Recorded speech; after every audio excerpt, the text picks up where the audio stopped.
Olá! Nessa nossa reflexão de hoje, a gente vai mergulhar em um dos paradoxos mais fascinantes do tempo do Advento. Como é que a ternura de Deus e uma certa violência espiritual podem, na verdade, andar juntas na nossa preparação para o Natal? E a pergunta que vai nos guiar é justamente esta: como é que a nossa fraqueza pode se transformar na nossa maior força? As leituras bíblicas deste período nos dão uma resposta que é, no mínimo, surpreendente. Então, vamos lá. Para começar, a gente precisa encarar uma aparente contradição que a liturgia coloca bem na nossa frente. De um lado, um consolo imenso. Do outro, uma exigência que parece radical. A primeira leitura, que vem do profeta Isaías, já começa com uma imagem chocante. Deus se dirige ao seu povo e diz: verme Jacó. Nossa, à primeira vista parece até um insulto, não é mesmo? Mas o que será que está acontecendo aqui de verdade? E aqui está o pulo do gato.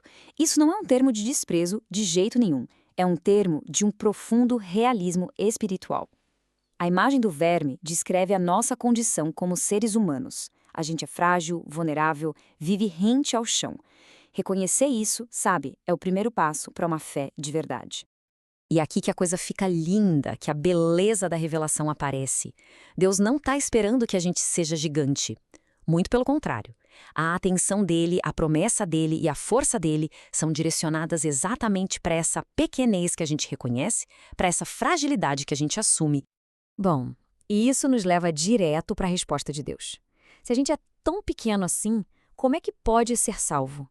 A iniciativa, e isso é fundamental, não é nossa. E essa é a imagem central que Isaías nos entrega. A mesma voz que nos chama de verme é a que diz: eu seguro a sua mão. É uma imagem de uma ternura, de uma condescendência que é simplesmente incrível. A teologia por trás disso é claríssima.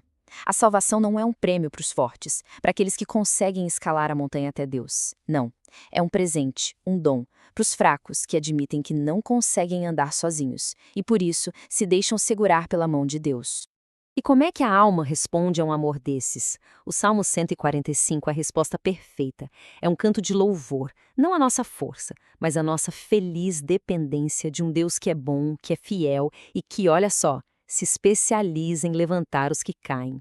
É a celebração de um rei cuja maior majestade é a sua ternura. Certo. Até agora, o cenário é de consolo, de ternura. Mas aí chega o Evangelho de Mateus para, digamos, virar a mesa e colocar um elemento de conflito nessa história. Jesus, elogiando João Batista, solta essa frase que é bem enigmática e, para ser sincero, um pouco difícil de engolir. O reino dos céus sofre violência e os violentos o conquistam. Ué, mas como isso se encaixa com aquele Deus que segura a mão do verme Jacó? E aqui o paradoxo fica escancarado. De um lado, lá em Isaías, a gente tem a ternura de Deus que acolhe a fraqueza. Do outro, aqui em Mateus, a gente tem uma força violenta que conquista o reino. Como é que a gente concilia essas duas verdades? Para a gente conseguir montar esse quebra-cabeça, a gente precisa entender o que a Bíblia quer dizer com violência nesse contexto específico. E a resposta, olha, é fascinante. Trata-se de uma guerra interior.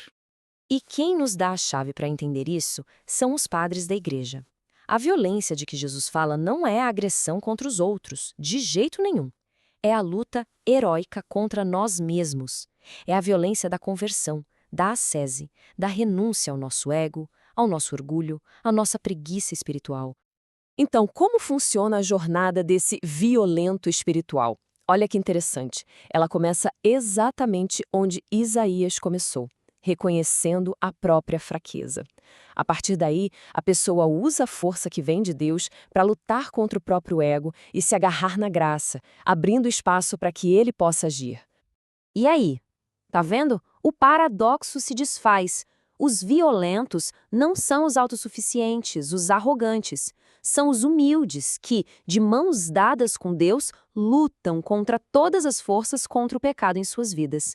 A força para essa violência vem justamente da mão que o segura.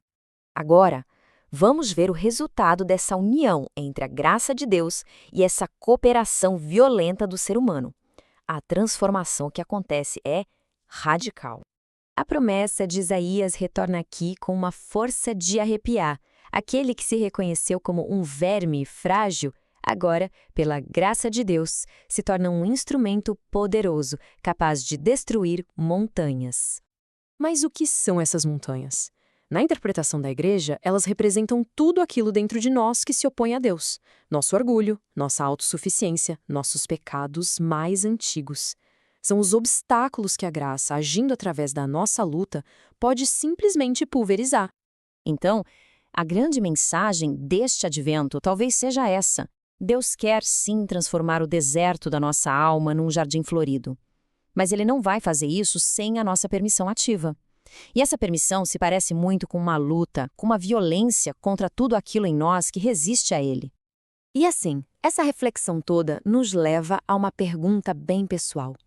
Olhando para dentro, para a própria vida, qual é o deserto, qual é a montanha que Deus nos convida a transformar com a nossa violenta cooperação neste tempo de advento?